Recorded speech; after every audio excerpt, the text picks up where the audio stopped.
On today's episode, we'll talk about teaching 200 Steadicam workshops, creating the Skyman, As Good as It Gets, American Me, and of course, having dinner with Johnny Cash. Just a little bit of business before we start. There may be a curse word here or there in this episode, so please listen responsibly.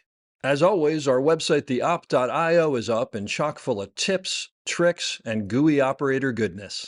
Make sure to check out The Breakdown, where the best operators in the biz explain shots they have done, The Musings, where we discuss everything from quick tips to larger concepts of storytelling, the answers, the images, and so much more. I may or I may not take a break or two during this episode, but I promise that none of them will be longer than 22 seconds. Finally, if you are enjoying the podcast, please follow us, write a review, share us with your parents, and talk us up around the water cooler with your friends.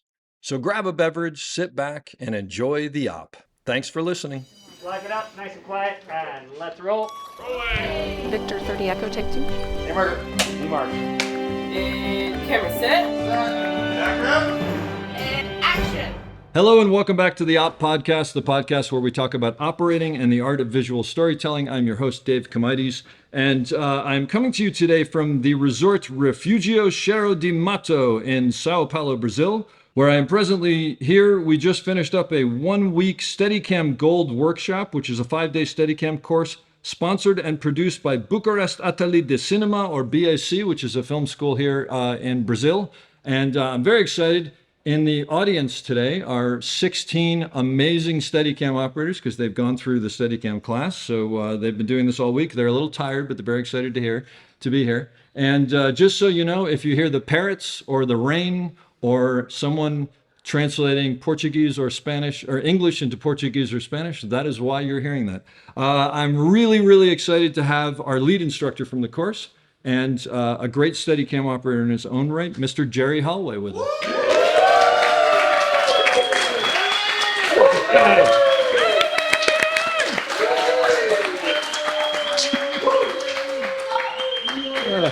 Now we have to pay them, right? Yes, exactly.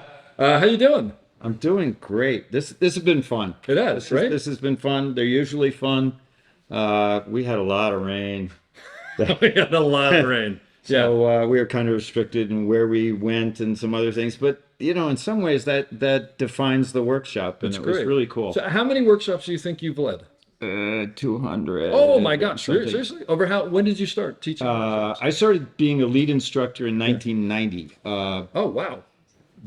Some old-time dealers in Scandinavia hadn't had anybody there in years and years and years, and they said, you know, Garrett, can you come over? And Garrett goes, I don't want to go there. Jerry, you go. and I had been helping Garrett teach. Yeah. And then I go over, I don't know anybody.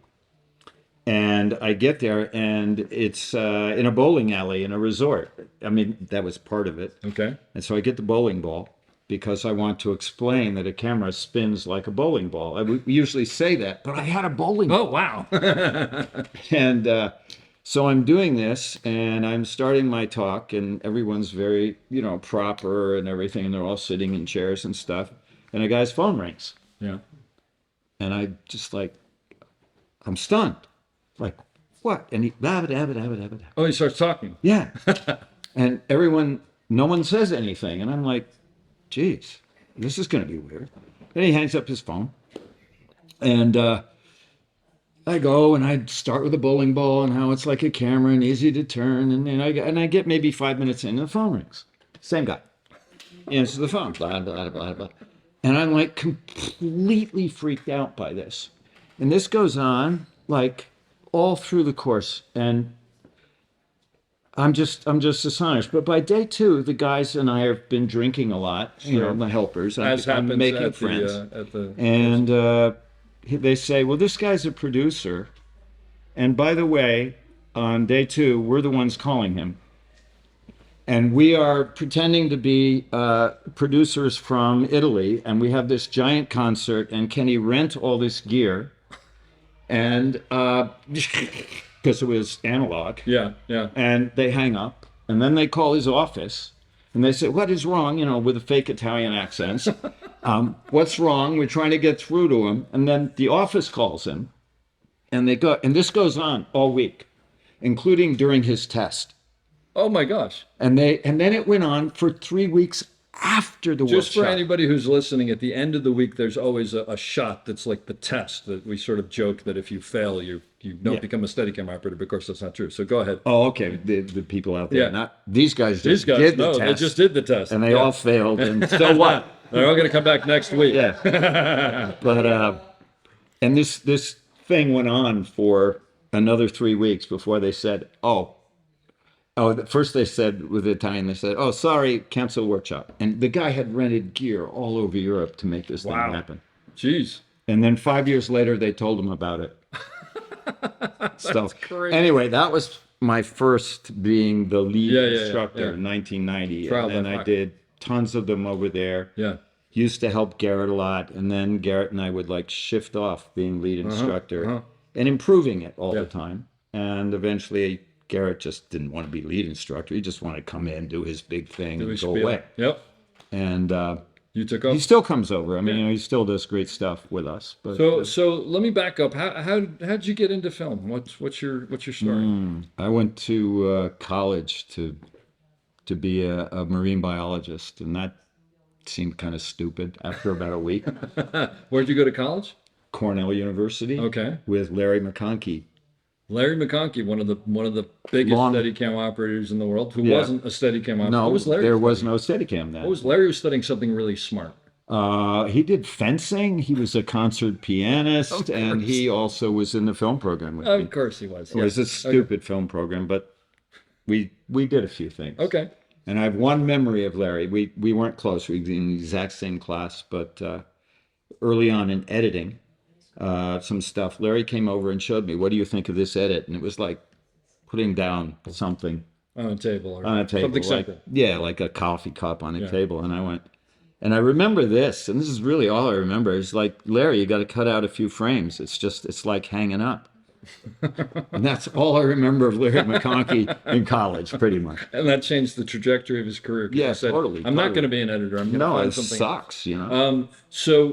But you went for marine biology, but then Yeah, within a few weeks, I tried some other things, and then a friend of mine who was in a year ahead of me, but had seen me in high school, said, "Look, there's this film program. This is you. You should do this." so what year is this? This is 1969. So you're shooting 16 millimeter? Yeah, totally Okay. 16 millimeter. Editing on a flatbed Steenbeck? Whole Oh, thing? not even that Not even- fancy. Moviola? No, no, No, Moviola, yes, Yeah, a Moviola. Moviola, the upright thing. And Yeah. with the bins where you used to hang Yeah, all the that- bins and the, yeah. It was a different time. Totally. So what were you thinking of? Is it be a director? What do we, I was a camera person, and I really like documentary cameras and that's what I was interested in. I was not interested in Hollywood at all. wow. And back Partly then because ignorance. And my ignorance was, I thought, if all the stuff that came out of Hollywood came from like one mindset. Oh. And I thought, there's lots of other stories all across this country, and they aren't being celebrated. There are lots of other points of view. Yeah. And I really wanted to work in small markets and do documentaries and, sort of celebrate the breadth of things, Yeah. and not just this sort of one monolithic thing. And it was much more monolithic then, I think, than now. Well, but also like New York was sort of documentary, and the West Coast was more Yeah, where the movies feature, were right? made. Back Yeah, then, anyway. Well, not even New York. I mean, just East Coast. East Coast in Yeah, general. Yeah. So you're in the middle of that. So did you make any documentaries while you were in school? Yeah, I made documentaries. In fact, in my junior year, my summer, I was going to do some summer job that paid money, and someone said, "Well, can you do this little documentary film about a theater group?" And we don't have any money. And I said, "Yeah, And the problem is? yeah." And we cut this little thing, shot it on 16. Oh, Cut that's it. cool. No, Does it still exist? You have a video of it? No, it was all 16 mil much is film. lost. Some were gone. Such Yeah. is life. So you went to school. When did you probably jumping ahead, but when did you sort of see a Steadicam and go? Okay, so here's the that deal work? with Steadicam. I had been in documentaries. I'd been an editor on a Steenbeck, making lots of money, and then suddenly the market entirely dried up. Well, where so I was. you're a professional editor. Yeah, at that point. Okay, good. And Yeah. I had been to graduate school by then, and a whole bunch of other things. Okay. Anyway, I was making tons of money doing political commercials. And then it dried up, and I was in Washington, D.C., and there was no work. And a friend of mine called and said, do you want to go teach for a year at Penn State? And I went, Oh. well, at least it's an income. I'm really frustrated. And What I year went, is this? Oh, Jesus. 80s? Yeah, sometime in the Early 80s. 80s? All right, yep. Probably 1979, 80, Okay, somewhere yeah, in there. yeah. So I went, and I had three other professors, and they had projects to do, and I did documentaries with them. I went to Honduras and shot this thing about excavating and the Mayans and. But you were a professor? I was a professor. Okay. And stuff like that. That's great.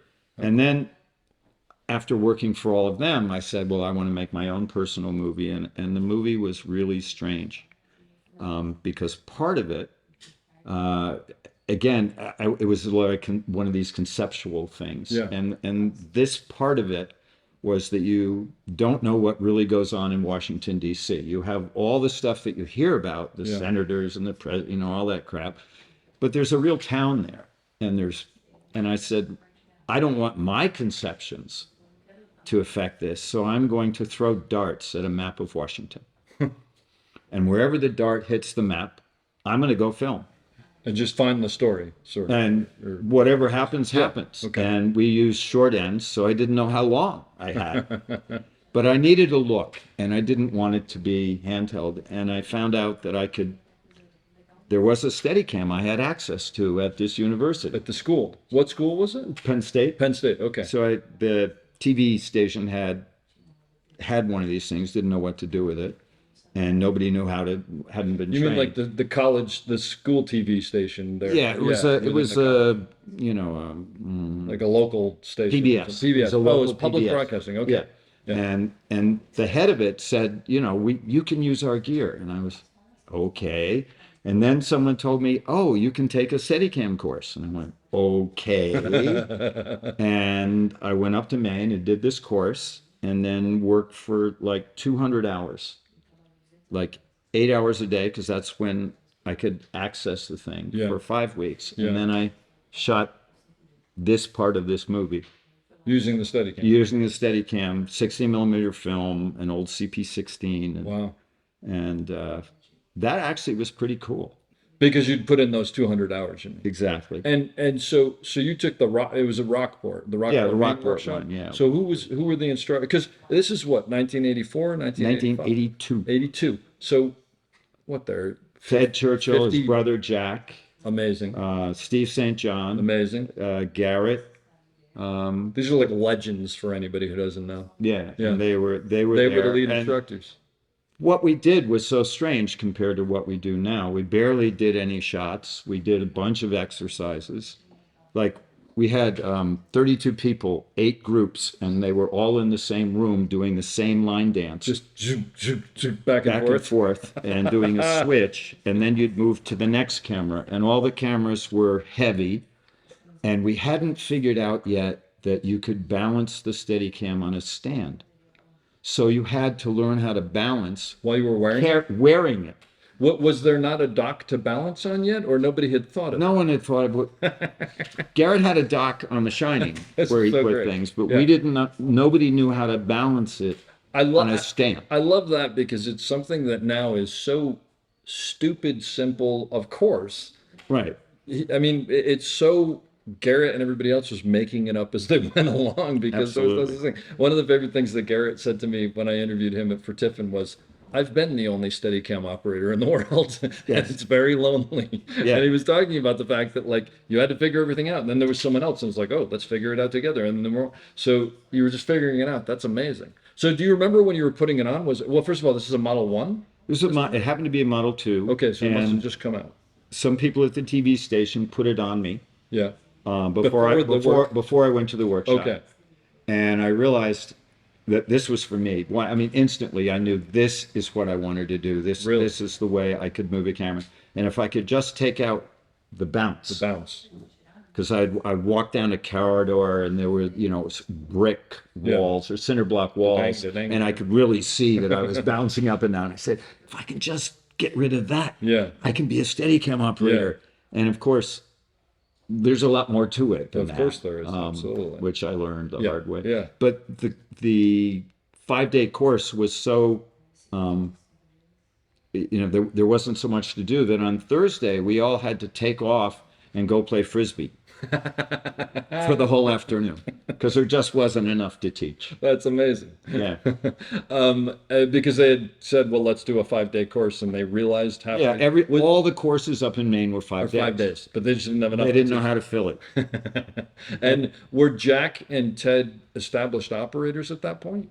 Like, They did you were. know Yeah, who they were? they kind of knew. Everybody was kind of winging it. Okay. But yeah, they were established. Now, but you told me the other day, and I just have to ask you. You told me that you and Jack and Ted knew each other from before, sort of. Yeah, I more knew them. They were Yeah. like the head and most famous campers at this camp up in Maine called camp? Chewonki. love And I it was, love the fact that you and Jack and Ted went to camp together. and my older brother was up. I was younger, and my older brother was up against Jack Churchill for best camper. And I liked reminding Ted of this when I first met him, that my brother beat Jack.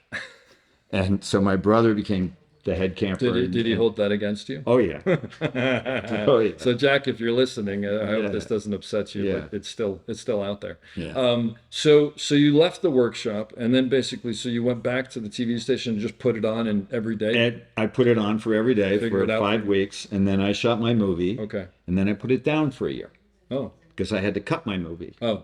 and do it. And then a friend of mine at another part of the university said, "Hey, we need to make this little agricultural film for outreach." Yeah.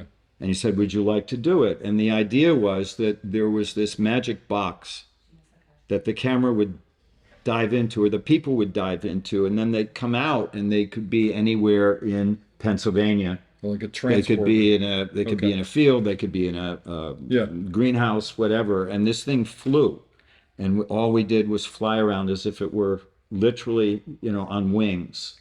Okay. And then you'd bank and turn. Like Wait, you I would don't in a- understand. So you're saying this is within the movie, or This is like they'd have something and they'd say, "Oh, let's go look at, let's say, a greenhouse." Yeah. And you'd dive into this box, Yeah. and then we'd cut and we'd come out gotcha. flying in the So greenhouse. were you doing the flying? I was doing all the flying and that's moving fun. the Steadicam as if it were a little airplane through things. That's great. And then settling down enough Yeah. so that people could really see and watch, and then speeding up and doing a bank turn and all this Oh, stuff. that's cool. And then after that, I did another movie for this guy. And then after that, about that time, we went to Honduras to shoot this documentary. I went to LA to shoot a movie about cultural stuff in Hollywood. All with Steadicam. All with Steadicam. And all That's my- documentaries. And all documentaries. Gotcha. And then at that point, I really wanted to do Steadicam. I didn't want to do this. And I took off from the university. I got a leave of absence, and I went to Australia to shoot a film for a friend of wow. mine. Yeah. And it was the worst film ever. Never got finished. It was just terrible. Okay. Basically, that was the first dramatic thing you'd done, really? no, not really. But anyway, Yeah. Okay. that was a big thing. When I came back from that, the first thing Garrett said to me was, "We don't know how to balance the Steadicam." And I went, "Yeah, it's because that damn monitor is raised up." Yeah. And I said, "We got to figure out how to actually balance the Steadicam for dynamic balance and stuff like that." Sorry, meaning he said this to you, meaning we've been doing it wrong. There's got Yes. to be a better way to do it. Yeah, Yeah. And I said, "Yeah, we've been doing it wrong, and this is why," Okay. which he also knew. Yeah. It wasn't news to him. Okay. And then, so that got figured out. But at the same time, I had like another 6 months or something at the university, and they were going to give me tenure. It was more of a political thing that they were going to give me tenure. And I just went, that sounds like death.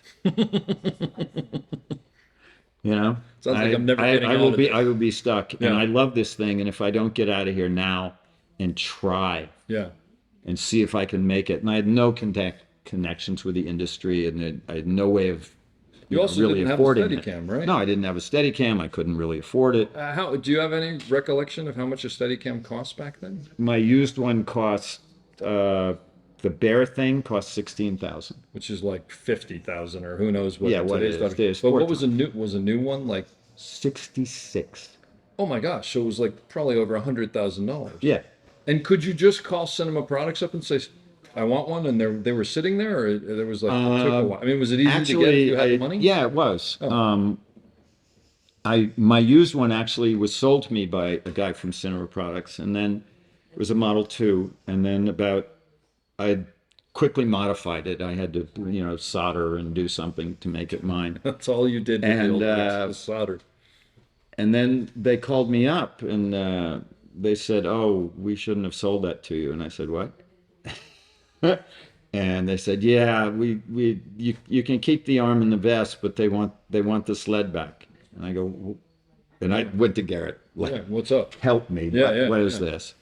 And Garrett made them give me the prototype of the Model 3 And with a brand new gimbal. Did you ever find out why they wanted it back? Yeah, no, I don't know why the people wanted it. But back. they gave you like the next generation. They gave me a as prototype. thank It you. was kind of like Wow. half the old generation, Yeah, half the new yeah. generation. A But it was Frankenberg. a Model 3 with a really good gimbal and That's cool. the basic thing. That's amazing. Wired by Terry West Oh my gosh! Wow. Yeah. on one of his, how do we say this? More. You can say whatever you want. He was in a happy mood He was with in a this, good with this mood. marijuana stuff. And I had electrical issues. Oh, I see. And I had to tear it apart, and there was this glob of solder with I don't know how many wires in it. It was the ground, and I finally said, "What does this wire do?" And Yeah. I unsoldered it from one end and dragged it all around the electronics in the sled and up and down and through, and then found the other end of it, which was soldered to the exact same glob of solder. Yep. This is, by the way, this for everybody in the room who just so you can conceptualize this. You've been flying these beautiful brand new rigs that from I think all of them for Tiffin here and you probably can't think about this, but back when you were a Steadicam operator in the early days, you had to know how to take your Steadicam apart and find the wires that had broken because it happened all the time. And you would show up on set, and I'm sure you Yeah. did this. You would put your cases out, and the first thing you did was you would plug in the soldering iron and let it heat up because you knew you were going to need it. And I had a Model 1, and the Model 1 was, I think was like the Model 2, had two switches. Yes. Yeah, same and thing. remember that first one would turn power onto the whole rig, but it wouldn't turn the monitor on. And I think you had to let the monitor heat up, the tube Exactly. heat It up. was a tube, and Yeah. it had to heat up because if you hit it right away, Yeah, you couldn't. So you turn the first one on, and I remember there was like a yeah, it sang. It sang to you. It was not good. Boom operators didn't like it. And then you'd turn the second one on. You'd like slowly close your eyes and turn it on and hopefully it would go ching and open, and the green monitor would come on. And sometimes it wouldn't. So you'd turn it off and go whack whack on the bottom, and then Yeah. you'd turn it back on. And if not, you'd take it and solder. But we all did that. And with these new rigs, to think that we had to do it's unbelievable to me. Yeah. It's No, incredible. it's in some ways, I mean, the real problems are exactly the same. Yeah. The storytelling, but the Exactly. equipment, I mean, the whole evolution of the equipment, whether it's stuff that, we did Yeah. or stuff that other manufacturers did, the whole thing was just to make it more bulletproof and easier to You get didn't have what to you put the want. soldering iron on, basically. Yeah, it's like, Yeah. So at one point, you and Garrett came up with a pretty cool invention called Skyman, right? Yeah, what happened was Garrett had in 1984 come up with Skycam, the thing that is now on all the Football, right? It's just soccer, everything. Yeah, four ropes, well, not ropes, but Yeah. cables, and it can move anywhere immediately. yeah. And all that stuff. And the trouble was they were overextended and they didn't have enough money, and they didn't have enough money to make enough of them to satisfy the clients. Yeah. And the NFL didn't want them at first because Yeah. they didn't know what to do. And so basically it went broke, and they sold it to some company in Japan who didn't know what to do with it Yeah. either. So there was no way of having a stabilized, safe camera Flying camera, right? near people. Yeah. And Spielberg was about to make this movie called Hook. And we had another more simple flying camera called Camera Espanol for some reason. and it would just go down a wire. And On its own. on its own. Yeah. And you just let it go, and it was stabilized, and it had a camera that wouldn't pan or anything. And I got really good at it. I did some amazing work in South Africa at a steel refinery, flying over hot steel. Oh, and cool. all this. I mean, and through pipes, and but Spielberg wanted this, and Garrett and I had seen the Jimmy Muro thing from Mighty Quinn. Mighty Quinn, where Jimmy stepped onto this makeshift platform and Right, went down and a went cable down. and We stepped said, off. well, Amazing. that's great, but we need something that's more controlled. Yeah. And Garrett, we were sitting at lunch, and literally Garrett drew this thing out on a napkin, and I went, okay, let me see if I can do it. And I made this contraption out of wood. About in 4 hours, I called him on the phone, and I said, I'm sitting on something that's going to work. Really? Yeah, not what we finally did. Sure. And we realized that what I had made, yeah, it worked and it flew and it was all going to be good, but it didn't spin around and it wasn't ergonomic and we didn't have the brakes yet. But we knew that the basic idea would work. Yeah. If you could string a cable, you could go freely, or you could be dragged up, or you could be pulled back and forth. And you're or sitting on this with the Steadicam, right? sitting on it with a Steadicam. Yeah. And so if you could rig a cable, you had a stabilized object that could go very near people that was relatively quiet. Yep. And we did that. Now Spielberg, we showed him, but he wasn't interested, and they kind of whoever was on it ripped us off. Jeez. All right. Well. But anyway, okay, eventually we got some very minor ASC award for it. Okay. Not But didn't you get an Academy Award for that? A technical? It was a Academy technical award, but it wasn't the top. It was the least one. It was a little sheet of paper. Well, it's one It's more piece still- of paper than I have for inventions that I've made. So Okay. congratulations and well deserved. All right, yeah. But anyway, You did an amazing shot. I think you did it on American Meat, didn't you? With was that you? Yes. The Edward James Olmos movie. yes. That crazy long shot that Yeah, there was a 1,100-foot shot unbelievable. that the cable is not tight, it's slack, so it goes, you go down and you go up, and they found this location where the kids run down a hill at full speed, and they get to the bottom of the hill, and then they run up a hill, Yeah. and I was just in front of them, and they ran into my lens at full speed, and I beat them a little bit at the end, and at the very end the grips had to keep pulling me. They just pull you up the hill.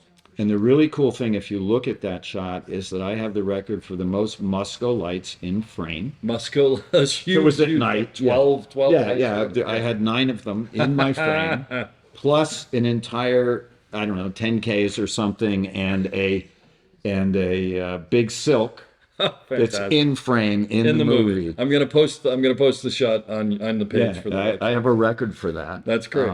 Did you get an Academy Award for that or not? No, Or just a I certificate for I that? just get my own personal award. So you know what's funny is that you tell me about Garrett and you sitting with a napkin, and my first thought is, how many inventions wouldn't exist if nobody had invented the napkin? That's And secondly, my question is this: so you were really in the trenches in the heyday of Steadicam, when it was like, how do we make this cooler, and how do we learn how to do this, and how do we?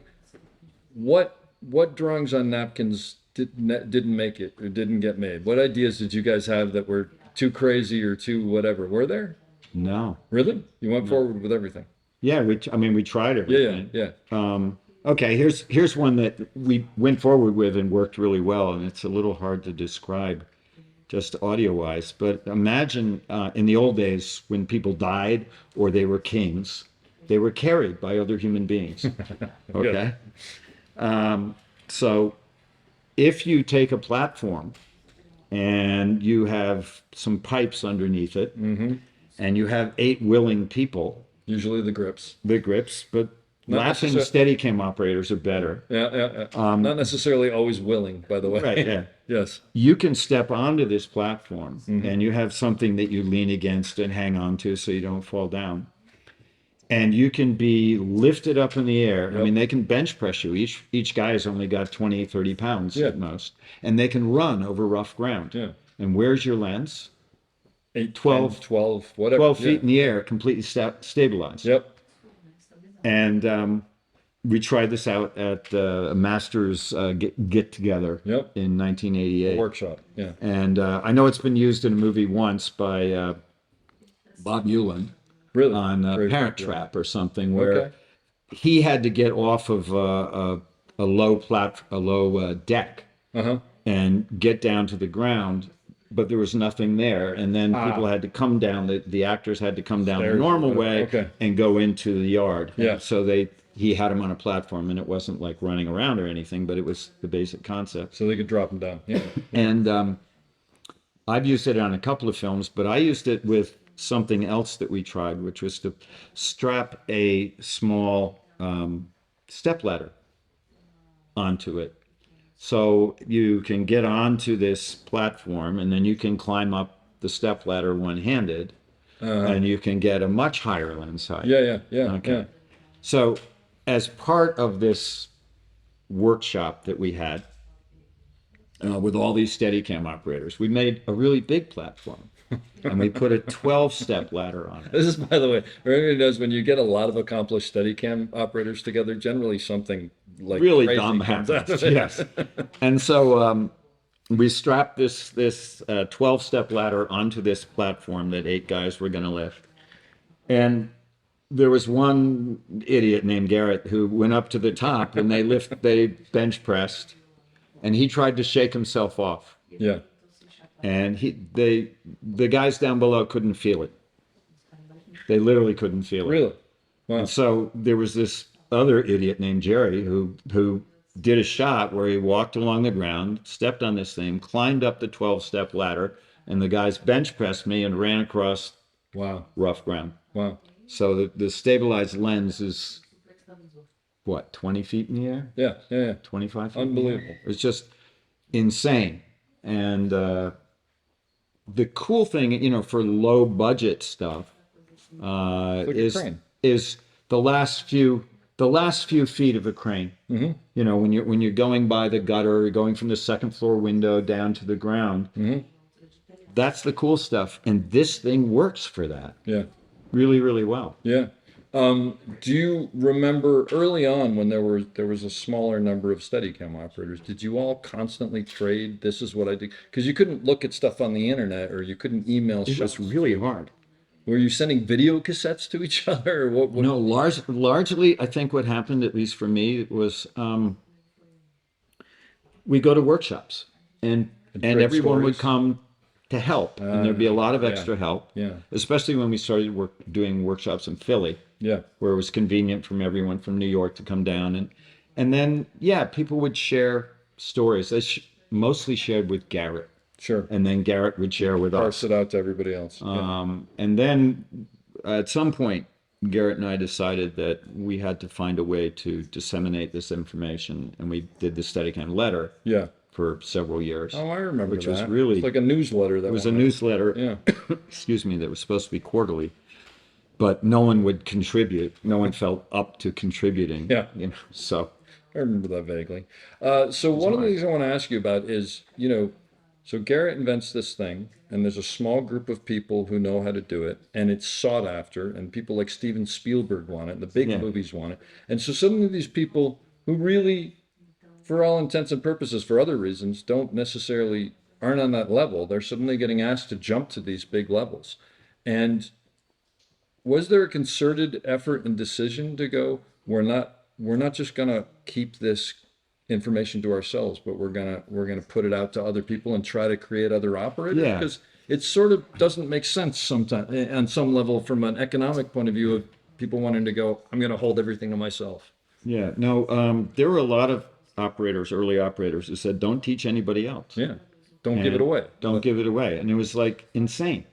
Well, Garrett realized he had to share it so that people would, on the crudest level, he had to share it so people would buy the gear so he would earn his, That's true. you know. He had to make his investment back. Yeah, but he also, if we didn't share, if we just sold them and let people suffer, you wouldn't have good Steadicam work, and the demand wouldn't go up. Mm-hmm. And very, very quickly realized you've got to teach. I think in 1980 he said he's got to not just teach in his house, Yeah. but he has to teach like 20, 30 people at a time. So just not because it used to efficient. be like one or two people come over to the house and Yeah, they'll teach you. just one, and you just had to not hurt the parquet floor, you Yeah. know. And bump into things. can you share the stories about how people used to sign the gouges in the wall or Yeah, I think they had to initial Yeah. their gouge. yeah, when there was I guess, yeah, in the townhouse there's a, what is it, like a half stair that goes up, and Yeah. when the arm came around, if you gouged out the wall you had to sign where you gouged out the wall. Yeah. Yeah. I like to think that that's still there, but it probably isn't. No. But that's a really, to me, it's always amazing because it's a really enlightened thing to understand that we're stronger with more brains on this, Right. than just one or two. And good Steadicam creates the demand. I mean, that's Yeah. and the other thing about Garrett is he's always inventing things that he wants. That's true. So he didn't want to invent something that sucked, Yeah. or that if people used it, it would suck. I mean, he was interested in the smooth camera work, Yeah. something that replicated in some mental way how we saw the world. Not exactly how we saw the world, but the impression of this is how we see the world. When you got that prototype Model 3, were you suddenly the guy who was like, all right, we need all your feedback from all the jobs and what's working and what's not working? Was there an immediate, like, let us know how we can make this better all the time? No, No, really? They just left you. no, it was. I would go to Garrett, and we'd collaborate on some things. And the first thing was the balance, because there was this nonsense in the beginning with the Model 3 that if you angled the battery at the same angle as the monitor, it would stay. I remember that. You know, it was complete bullshit. Yeah. And I hated that. I hated the bullshit. I wanted. To me, there's no magic. Mm-hmm. It's magical when you put it all together with a human being in a way, Yeah. but the physics is not magic. It's physics. Yeah, That's exactly and right. So we tried to invent things that worked. And one of the first things that didn't work is Garrett wanted to have a way of knowing what level was. Yeah. Okay, just a bubble Yeah. that made sense. And then the future would be maybe that bubble would drive the Steadicam in some way and make it Oh, interesting. stable. It would slave it. And he had spent like $8,000 on this thing, and the bubble worked for a while, but then if you tilted up and panned, Got all whacked. it was worse than you know. But you're talking about a bubble, like an analog bubble. Yeah, That's like a an digital analog thing. bubble. Yeah. And there was an electronic version of an analog bubble in the Model 3 that was unwatchable. It'd be like, take a glass of water and shake it back and forth, or go on a rough cart ride with some coffee, and it all spills out. I It's remember not it level. was like that old game Pong. If you turned it up really fast, it was banging back and forth. Yeah. Yeah. And so it was useless. Yeah. And so the first thing I quote unquote invented was an electronic circuit that slowed the bubble down first, and then ignored any signal above 2 degrees. Mm-hmm. It just wouldn't display that. Yeah. And it really worked, and Garrett really liked it, and we went out to Cinema Products and showed it to the engineers, and the engineers were busy making the Master Series. Which is the next big model. Okay, Yeah. and in 5 minutes they said, well, we don't need your thing. I'm talking to the head engineer, the president of the company, Garrett and me in a room. And the head engineer said, we don't need it because we have put our little analog sensor in the center of the post, at the bottom of the center of the post, and so you're not seeing any acceleration. And I said, have you ever picked up a Steadicam before? And he goes, no. I said, do you have any idea how we walk around the room and pan? And it moves. And I got really angry, and I was going back and forth. And within 5 minutes, I was screaming at the head engineer and saying, you don't know what you're talking about. Mm-hmm. Okay. So I leave, and Garrett's like, oh, Jesus, Jerry. And so a few months later, they come out with a Master Series. And my electronic circuit is in it. and Garrett says, guys, you got to do something for Jerry. Yeah. And so what they did is they gave me a huge discount. I still had to buy the damn thing, but they gave me a huge discount, least and they it's financed it. All right. Well, there you go. So they helped you out. So for 0 interest. So I want to talk about some specific movies. You did some unbelievable work on As Good as It Gets and with Jack Nicholson. That Yeah. was tell me about that movie. What's it like working with him? He was great. The situation was I was there for the reshoots, which occurred a year earlier. I mean, a year later. Okay. Yeah, a year So they earlier. cut it and they went, We don't have it. We We need don't that. have it. We don't. They didn't have the end, which they had shot twice in principal photography. Oh, yeah. And they didn't have a bunch of others. They didn't have the iconic dog jumping over. They Which didn't. is so great. Yeah. And so I got called in to shoot on, 13 days of the reshoots. Yeah. And both Helen Hunt and Jack Nicholson were really pissed off about being there and being called A back. year later to Yeah, figure out these to characters go this again. and Yeah. to do the end all Oh, over again. jeez. Yeah. For a third time. And because it had to be cut in, we had two trucks with two Abbotts, and we were tethered. Editing system. Editing system, and even though we were shooting film, we were tethered our two all the time because we fed both trucks. So they were at once. recording digitally as you were shooting. So Yeah, they we were could off cut our stupid little and see if recorders. it worked, basically. and cut it in, and so we would shoot something. Good Lord. And when they finally said that's a good take, then we would sit back and we'd wait and see if it cut. Which couldn't have been fast. No, it wasn't particularly fast. Oh my gosh, what a pain in the. But no wonder they were pissed off on top of Yeah, everything. on top of it. But every time they came out of their trailers, Yep. they were on. Yeah. And they were absolutely professional, absolutely good. There was no grousing. There was nothing. As soon as they were called to work, they worked, and That's they were amazing. they were wonderful. That's great. And I'm kind of pleased. I shot almost all the iconic things, holding the little doggy and all that stuff. Also, him And stepping over those cracks. With Yeah, the all hair, that. Right. That's your shot. Yeah, and they had little greens for the dog. They had little green fences that the dog would jump over. Oh, really? from So the they could crack. take it out? Yeah. That's hilarious. I always wondered how they trained that dog to do it. Yeah, So the they had dog's it- actually just like, I It's gotta jump jumping. over They had to this. jump over these things. So that was fun. That's fantastic. But and I shot the end sequence. Yeah. So that was Oh, that was cool. kind of cool. Yeah. What's it? I mean, did you go to the premiere of that? No. What's it like when you see something like that in a movie theater though, and you go, I mean, that was a great movie.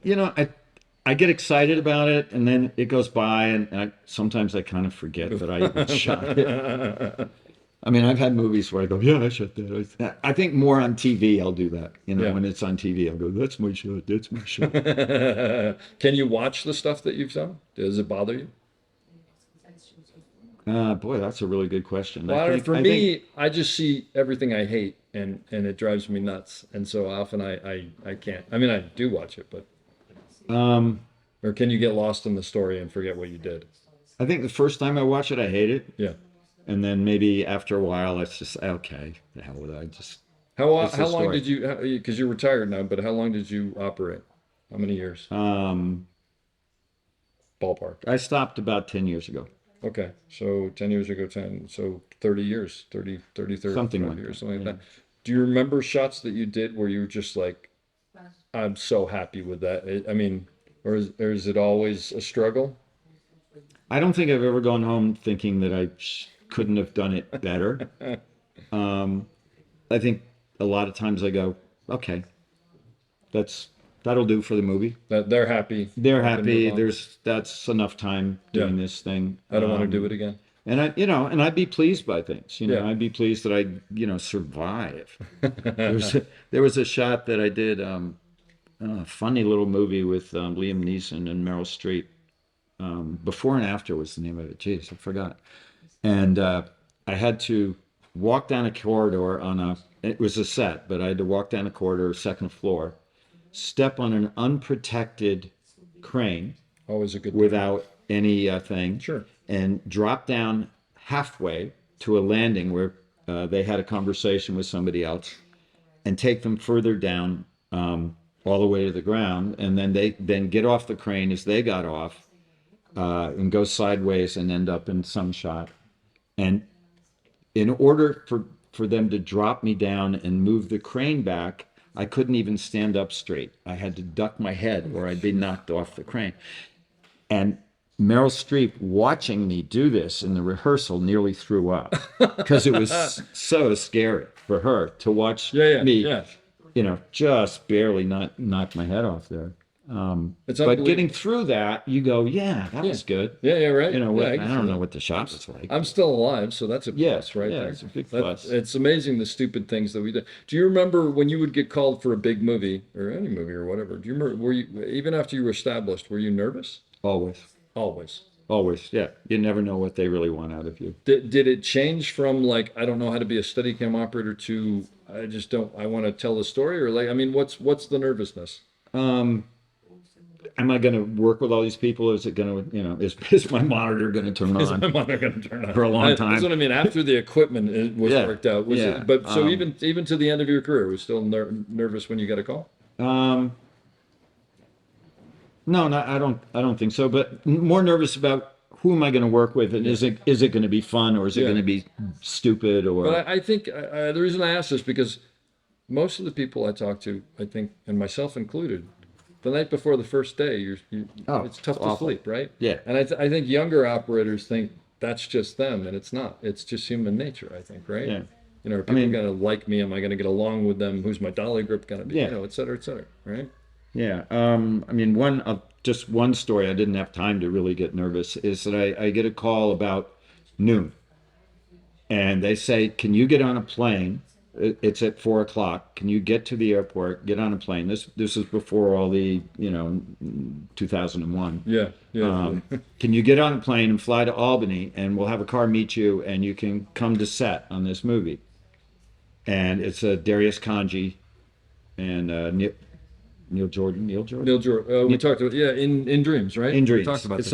Yeah. So I say, I want to, Darius Kanji. Yeah, I'll do it. Yeah, of course. So I didn't really have time to get super nervous. So I managed to get my gear, get to the airport within 5 minutes to spare, get on the plane with all my gear, get to Albany where they flew me in, and the movie was in Massachusetts somewhere. Get all my gear, put it in the back of this car that happened. And we drive, and we get into Massachusetts, and I said, "Where are we going?" And the driver says to me, "I thought you knew." And I said, "Well, we better call production." And I said, "Where are you guys in Massachusetts?" And they said, "We're at such and such. You just take exit 2." And I went, "Turn off, turn off." So we turned off, and I got there, and I'm going, hi, and Darius Kanji, and I'm all like really super nervous. Yeah. And they said, "Well, we have this one shot with some children. And children have to be kicked off the set by a certain time." And I'm waiting, and I prepare everything, and I'm, watching what other things they're doing, and it's getting later and later and later, and now it's after midnight, and I'm thinking, I've come all this way, and I have nothing to show Darius about what I can do. You haven't given a chance, right? I've missed my shot, basically. And then they said, "Oh, well, the children are going to stay around." So I have this really dumb shot with the children, and I'm thinking, well, I'm just wandering around in a circle around a bunch of kids, and there's nothing there. Yeah. And so I'm thinking, oh, Jesus. And I hang up my thing, and I'm sitting there. And Darius comes up to me and says, "We have this other shot, and Annette Bening is going to be coming out of the woods, and her child has been... I haven't read the script, so I have to tell me. Her child has been murdered or is kidnapped by this serial killer. And, what I need is a light on your camera. Can we do that?" And I went, "Yes." Yes. Yeah. And I had a little light that you could adjust the intensity on it with an iris controller. I rigged this up ahead of time. We should mention to people this is long before LED lights, right? Yeah. This is probably a fairly hot light. With very hot, and a cable, and it doesn't last very long. And he wanted me to put a reflector on the top. He didn't want that light shining, and I went, "Whatever you need." And so this is like 3 or 4 in the morning. And I finally got my shot. And I did this thing, and I did my usual, it's really smooth, or it's really erratic. And then Annette Bening gets sedated, and it gets really calm. And I settle the Steadicam down. And I'm thinking, well, at least I've shown him something. I did something. And I pleased him because I immediately said, yes, I can do what you want. Bingo. And I got called back for the rest of the show. That's a great thing to think of, because a lot of times, I don't know how many times you've had this, but you just say, yeah, as long as it's safe. Safety is another issue, but yes. And then you turn around and you're like, how am I going to figure this out? Right. But that's just part of it, is like them. They don't want to hear, well, I don't know. Yes. And then even if you don't give them exactly what it is, you get close. It usually works. And the amazing thing is I had thought about having this light for something else, maybe on another show. There you go. Somewhere. I didn't have it, and I was pissed off, and so let's take this Prezi light and let's put a gear on it so I can run a focus motor to it and all that. What about you? I mean, you've worked on some massive films with massive actors and small films with small actors. You have for operators who are beginning. You have any tips on working with actors? What to do, what not to do, how to act, how to respect them. What do you mean by that? They are under a lot more pressure than you are. You're kind of visible on set, but you're not visible to the world. So when they flub up or their makeup's bad or whatever it is, and that gets in a movie, everyone sees them. Their reputation is gone. When you make a mistake on a shot, either you do another take and nobody ever sees it, or who cares? But nobody's looking at you as no one's looking at you. Nobody knows that's you unless they wait for the credits. So they're under a lot of pressure. So basically, you don't go, "Oh, I love your movies," and talk to them and all that kind of stuff. It's like, be respectful for what they are going through, for the craft, and be friendly. I'm pleased to meet you if they want to meet you, because some of them are very standoffish and whatever. Respect it. That's how they get through the day. Yeah. And some of them are very friendly, and you're friendly back, but you don't keep going after push them. it past that. You don't do that. So that's kind of how I deal with actors. I just try and watch. I mean, that's something you talk about all the time. Watch how people move, watch how people interact, watch how the rest of the crew is especially when you were day playing, you had to come in and fit in. You couldn't be always who you were on the last movie. You had to fit in. And so that was kind of be respectful, watch, and listen, really listen, and try and figure out what the hell they were talking about. Like, this director's words might mean something different than that director's words. And so you had to kind of suss out what they were. Either they were articulate and they really wanted something and that was very helpful, or they were inarticulate and they were mad at you and you had to somehow figure out what they wanted. When Steadicam was first starting out and you would show up on set, were people sort of, before it became normal, were people kind of amazed at it? Were people impressed with what you were doing? I mean, half the people knew and was like, "Oh, okay, I'm over it." Yeah, they're over it. Let's see how this idiot does it. You're not as bad as last. I mean, literally, like, are we going to go back on the dolly because this guy doesn't know how to, keep it level or, frame or do any of the so other there things. was that, like, let's see. It was a constant testing. Yeah. As opposed to now, when you much. show up, they pretty much expect you to know what you're doing. Yeah. And we've all seen it, so everybody knows now. And back then, I mean, there were still a lot of people that, oh my goodness, You've shared it in workshops, but I'm going to ask you to share it on here because it's so great. Can you tell the story about the shot on sudden death? Which the big rising shot. Yeah, I'll add a detail. Please, okay, so please. And I will put this crazy shot on the website so people can see it. So I've been working with this director and doing a bunch of crazy things, and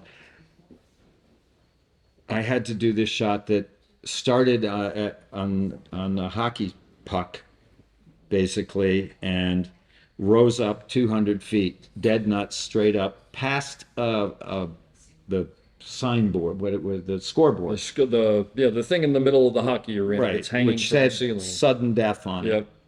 And get up through the roof, basically, Yep. an open roof, and show two guys fighting. And On to the be clear rooftop. from anybody listening, this is a big sort of like Houston Astrodome type, Yeah. thing, but a hockey arena. Yeah. And I can't even. It's 200 feet up. And I had this device called Skyman that usually traveled along a wire strung between two things. But this one, I figured I could make a pick point, come almost straight down, go through my little wheels, go almost straight up, and then through a whole series of pulleys down to the back of a Nissan Pathfinder. Mm-hmm. And if the Nissan Pathfinder went along a certain way, I went up at speed. So pretty much so one the to one. Nissan Pathfinder is outside Outside on a radio. in the driveway on a radio or in the parking lot. And as it drives, you get pulled straight up in the air. Yeah, and the idea was to Steadicam do- is hard mounted. I'm Yeah, assuming. hard mounted, Yep. yes. And there's about 3 feet at the end of this where if he doesn't stop within 3 feet, I'm in a lot of trouble. Because I go through all my pulleys and rigging and Which is everything. bad. And we had a secondary line for a while. We had a safety in case something happened. Okay. And we realized that was the most dangerous thing why? because it would get fouled up in the original Oh, line. I There was see, no yeah. way to really get it out of the way. So anyway, and my rigger literally held the wire as we went up and down to make sure that it never got a kink. It never got some thing. He held it, so we knew that. And the Pathfinder didn't just stop for a few cones. We put a dump truck in front of it, so there's no way he could actually pull me through the top. That's a very good point there. Yeah.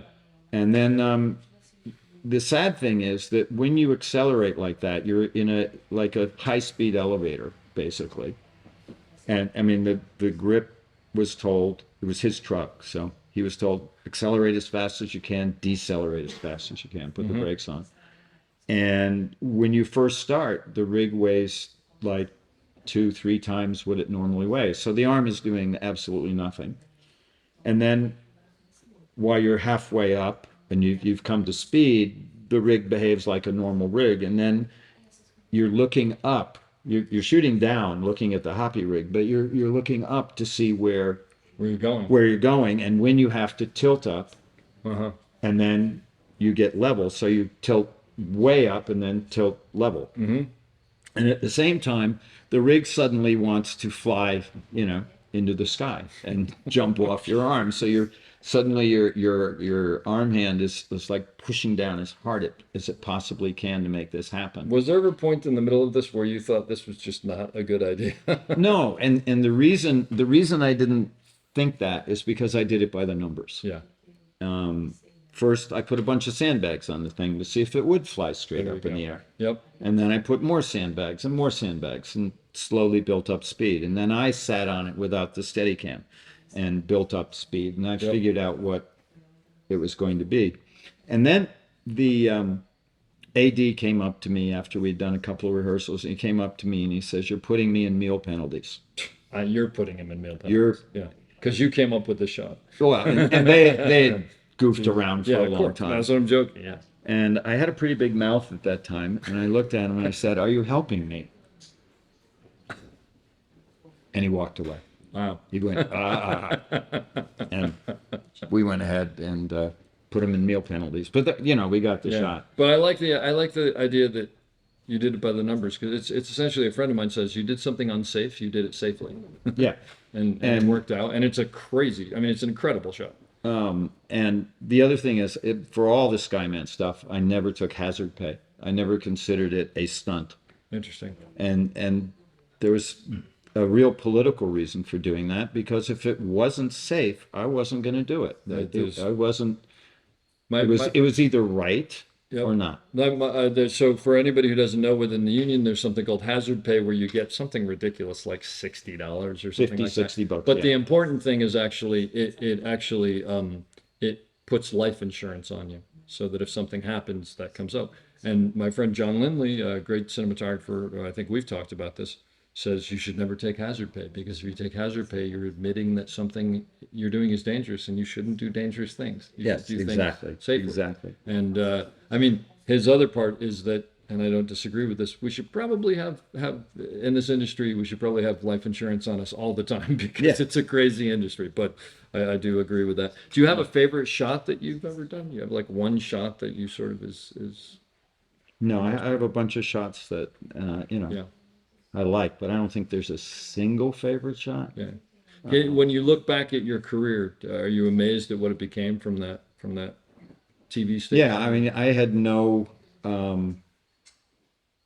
connection to Hollywood, and when I got my Steadicam, I had to start paying it off and stuff like that. There weren't a lot of places to make money other than big features. Yeah. And high-end commercials. And so I knew I had to somehow get into that business. And I knew nobody other than Garrett, who for some strange reason, didn't really recommend me for things. And so it was very tough beginning of finding my way. But I was, as you said, I was friendly, I was nice, I listened, I tried to be competent. People wanted you back.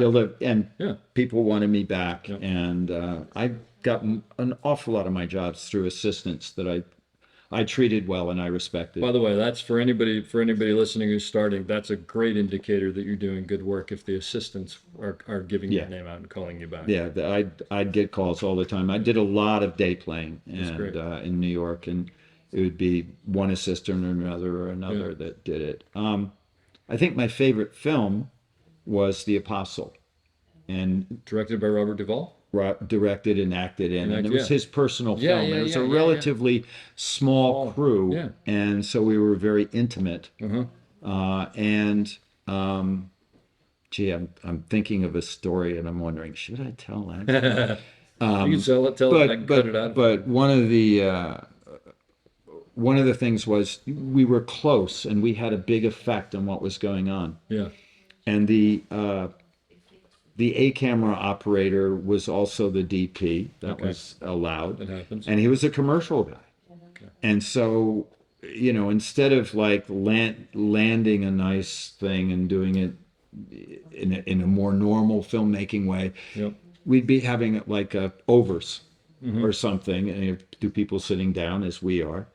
And he'd be like moving the camera around like those crazy commercials. Because that was the style then. It was the style. Yeah. And I'd be on the B camera looking over there, and I'm thinking, they have nothing to cut to from his camera. How can I shoot the scene from here? And it turned out that 70% of the movie went through one of my cameras, either when I was a B camera or a Steadicam, just because his stuff was generally unwatchable. Because your sensibilities were more for drama than his were. Amazing. And because of that, the editors loved me so much. They also gave me all the footage that I wanted. Oh wow! So I had all the takes. Yeah. In Beta SP. Because back then it was very hard to get footage for your reel. Before I even left the movie, they said, "Amazing. We're giving you copies of Beta SP," which was the highest resolution. Yeah. That's what they were. That was a big with. deal. That was a big deal. Which was really nice. Now here's the story. I'm not sure we should go. Well, I can cut it out if you. Yeah, we'll see. We're near the end of the movie, and we have a big scene in a church. This is a movie about a guy who was a preacher, and he killed the guy. We saw the scene in the class where he whacks the guy with a bat, and he goes. Yeah. Anyway, there's this big scene in a church, and half the people in the church, the extras in this little tiny church, I should say. Were there for the service. They didn't, they weren't there for the movie. They weren't extra for the movie. They actually wanted a service. Okay. And the scene involves this guy getting into the spirit, and literally accepting Jesus and all this stuff. And we weren't shooting this on Steadicam. We had 3 cameras. We brought in an extra on. We had 1,000-foot loads. They go 11 minutes. All right. And so the way Duvall works is it's as real as it can be. And he's going on. We staggered the starts for each of the cameras so that we wouldn't run out. And, after 11 minutes, the first camera runs out, and then the second camera runs out, and the third camera runs out, and we had we got to cut. And it's just at the height of Everything's going. this guy getting into the spirit, and they're really getting into Yeah. it. And Duvall starts to go off. And I grab Duvall by the lapels and I drag him out the front of the church away from everybody. And I say, it's nobody's fault. We ran out of film. It's wonderful what's going on in there. If you don't blow up, we can go back in, reload, and we'll get it. Yeah. All right. And the whole time he's right-handed, and I'm watching his right arm, because if he hauls backwards, I know he's going to swing it. Yeah. Yeah. And I thought, this is like the next to last day of the film. And I said to myself, if I'm going to get fired, okay. But I did my best to save the movie. Yeah. Yeah. Because if he had blown up, the whole spirit Would have gone. would have gone. Yeah. Yeah. Yeah. And did he? He calmed down, went back in. We got it. The movie got finished. Did you ever discuss it after that? No. Amazing. No. But And- these things happen. I mean, the emotions get going and things happen. Right. But the other cool thing about that movie, which was also very small, was one of the principal people was the wife of Johnny Cash. Jesus, I can't Okay. get that out. Well, one of the cool things was it was the wife of Johnny Cash. Yeah. And at some point, this is near the end of his life, Johnny Cash shows up. Cool. And a few of us, like 5 of us, go into a house to have dinner with Johnny Cash and his wife and I Robert love Duvall and everything. And the 3 of them play music. Get out of here. Get out of here. And like I'm 2 feet away from Johnny Cash and he sings this song. These are the great things that happen nowhere. Just came out. I mean, was just about to come out. Unbelievable. And I think it was the last song that he did. Wow. And so we're just in the presence of. That is so cool. And so that's so great. He played, and then he played with his wife, and then Duvall was playing. Oh, and it was geez. just Amazing. magic. Amazing. Magic. That's incredible. Yeah. Well, there's one thing that was kind of a surprise to me. Someone asked me, like, what was the worst movie you ever worked on? I should have asked you that. Okay. And so I said, it's this movie called Heavyweights, and it was about these fat kid camp. It was like a comedy for kids. Yeah, it was kind of a comedy, and the guy was from Eastern Europe, maybe Bulgaria or somewhere, and he said, I grew up in a communist country, and this movie was for me about people overcoming the oppressive regime. Amazing. And it was the movie that motivated me to come to the United States, to get out of Bulgaria and to be free. And I'm just thinking, what? This is a movie about fart jokes and things like that. But you never know, what you're doing. So, if there's a lesson, it's, do your best all the time, because something out there for someone is going to make, a difference. And you just don't know what it is. That's incredible. Well, that is a great story. I'm gonna thank you, because I know I am tired after a long day and you're tired after a long day, but this has been amazing. I want to leave, and our students are tired after a long day. Yeah, they're exhausted. We're asleep. I want to thank you all for listening here. I want to leave you with this final question that I leave everybody with, that you could take us out with. Someone getting into the film industry today, maybe you when you were starting, whatever you want to put it. What advice do you have on how to be successful in this business? Be competent and be kind. I hope you enjoyed that as much as I did. We'll be back soon with another great episode. Don't forget to check us out on theop.io for all sorts of information on operating and storytelling. So thanks for listening and have a great day.